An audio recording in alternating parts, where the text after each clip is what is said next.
हम ये जो क्या कहते हैं इसको, जुगाली जो हम कर रहे हैं, ये मानसिक जुगाली, Bihar is in critical situation. जितनी भी योजनाएं इंड्यूस कर दी गई बिहार में, वो क्रिटिकल सिचुएशन है, या फिर सीने से लगाकर संकल्प पत्र बैठे हैं भाई करना है, करेंगे, हो जाएगा, डबल इंजन की सरकार है।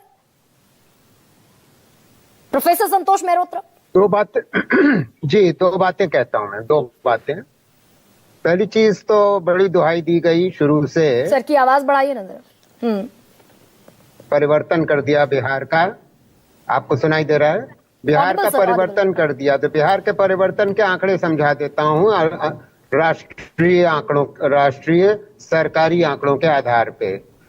जो प्रति व्यक्ति आय बिहार की थी 2005 में, जब नीतीश जी और भाजपा की सरकार आई थी, वो देश की प्रति व्यक्ति आय की 1/3 थी। 20 साल बाद वो आज भी देश की प्रति व्यक्ति आय की 1/3 है। समझे आप? इतना बड़ा भयंकर परिवर्तन कर दिया है 20 साल में नीतीश जी और भाजपा की सरकार में, पहली बात। और जो फॉरेन एक्सचेंज रिजर्व्स की बात बताई जा रही थी, फ्रेजाइल 5 से टॉप 4, ये आपको कोई नहीं बता रहा है कि ये जो फॉरेन एक्सचेंज रिजर्व्स हैं, फॉरेन एक्सचेंज रिजर्व्स ये बांटने नहीं जा रहे कि क्या ये विदेशी मुद्रा बांटने जा रहे हैं। तो फॉरेन एक्सचेंज रिजर्व्स की किस मुंह से बात कर रहे हैं? दूसरी बात। तीसरी बात, महाराष्ट्र में क्या हुआ है, सरकार जब वोट लूटा था तो जम करके रेवड़ियां बांटी गई कि इतना लाख और इतना करोड़ और इतना पैसा बांटा जाएगा महिलाओं को। क्या हुआ 3 महीने बाद? महिलाओं की संख्या घट घट के नगण्य रह गई। वही होने वाला है बिहार में, नगण्य रह जाएगी।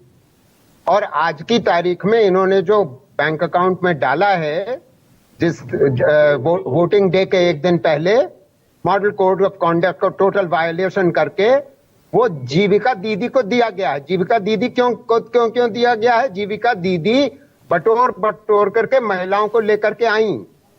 समझ रही हैं आप? नहीं प्रोफेसर संतोष, आप ये कह रहे हैं कि 50% महिलाओं को भी 6 महीने के भीतर 2 लाख रुपए दिए जाना फिजिबल नहीं है? कतई नहीं, कोई चांस ही नहीं है। कंगाली के कगार पे खड़ा हुआ है। और ये न कहिए, जो कोई भी न कहे कि हमारा ही पैसा वापस बिहारियों को दिया जा रहा है। असली बात यह है कि ओन रेवेन्यू, बिहार की सरकार का own tax revenue as a proportion of total tax revenue, वो देश में जितने भी राज्य हैं उनमें सबसे कम है। तो ओन टैक्स रेवेन्यू नहीं जनरेट होता है, बिहार में जनरेट नहीं होता, वो सब केंद्र से आता है।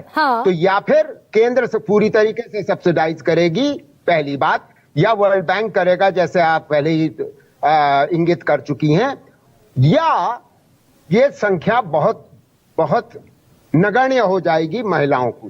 तो होगा ये कि दोनों काम होंगे, असलियत ये है जी। सर अगर कर्ज बढ़ के, भाई कितना मैक्सिमम लिमिट है? 39% की जीएसडीपी का कर्ज ले सकते हैं आप। ये अगर ऑलरेडी 37% ना 3%, ना एक second 3%, 3% of gross state domestic product का लिमिट है एफआरबीएम में भी और आरबीआई द्वारा। तो इसमें कोई दिक्कत नहीं है। अरे अपनी सरकार है, उसमें क्या दिक्कत है? आरबीआई से कहेंगे नहीं, माफ कर दो, इनको बोरो करने दो, 3% क्या 4 हो जाएगा, 5 हो जाएगा।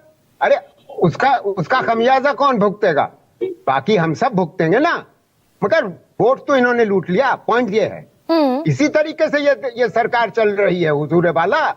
आप क्या समझती हैं ये केंद्र की सरकार का डेट टू जीडीपी रेशो? अच्छा सर, मैं एक और चीज पर, एक और चलते बहुत छोटा सा एक और बात पर कमेंट कर दीजिए ना। सुनिए ना सर, सुनिए। ठीक है, कुछ कह रहे हैं सर, इनफीजिबल है ये आपने बता दिया, इम्प्रैक्टिकल है ये आपने बता दिया, लेकिन भाई प्रधानमंत्री देश के खुद कहते रहे कि ये तो चौपट हो जाएगी अर्थव्यवस्था अफ्रीकी इस तरह की घोषणाओं से, रेवड़ियों से।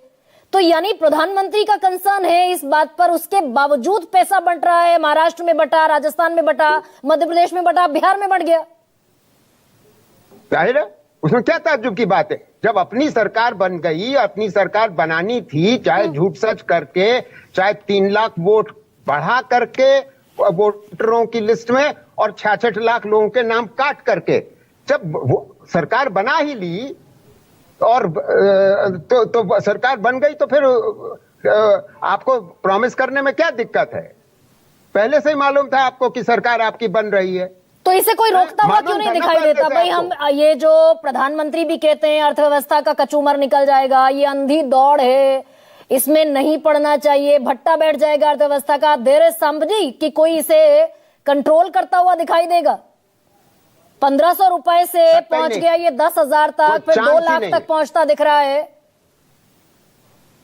देखिए अब आखिरी एक सेंटेंस में जवाब दे देता हूं आपको। कहिए ना सर। जब ये सरकार आई थी 2014 में, एक वाक्य में 2014 में जब सरकार आई थी तो debt to GDP ratio Bharat सरकार का और राज्य सरकारों का मिला करके वो था 56%। आज वो 82% है। मोटे आंकड़ों में समझा दूं जो इन लोगों को बहुत पसंद आते हैं कि जब सरकार आई थी 2014 में तब 55 लाख करोड़ का वो का ऋण था देश का, केंद्र सरकार राज्य सरकार मिला के। आज है 205 लाख करोड़, 200 लाख करोड़, 4 गुना उसका हो गया है। इसका कोई जवाब है? नहीं जवाब है। तो अब नवल शर्मा बस छोटा सा जवाब इस बात पर दे दीजिए। भाई आप अभी आरजेडी से कंपेयर कर रहे थे, उस वक्त लगभग 4,500 रुपए हर बिहारी पर कर्ज था, आज लगभग 35,000 रुपए हर बिहारी पर कर्ज है। ये रुकेंगी कहीं? ये बहुत छोटा सा नवल शर्मा पूरा कर देंगे ये भरोसा ही दे दीजिए कम से कम। चलिए आज जनता को चलते चलते कि पूरा तो होगा, 2 लाख रुपए तो जाएंगे।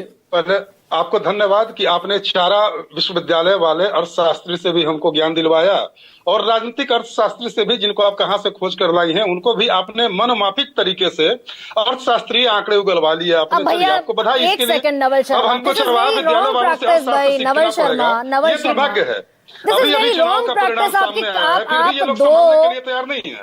आप 2 लोगों की क्रेडिबिलिटी पर सवाल उठा देते हैं। भाई मेरी क्रेडिबिलिटी पर सवाल उठाते मैं जज करती हूँ। नहीं मेरे पैनलिस्ट को आप अंडर द डॉग खड़ा करेंगे। I won't allow Naval Sharma, I won't allow. अरे हिस्ट्री उठाकर देखिए ना प्रोफेसर संतोष मेहरोत्रा की, हिस्ट्री उठाकर देखिए विजय सरदाना की। That's very wrong practice Naval Sharma.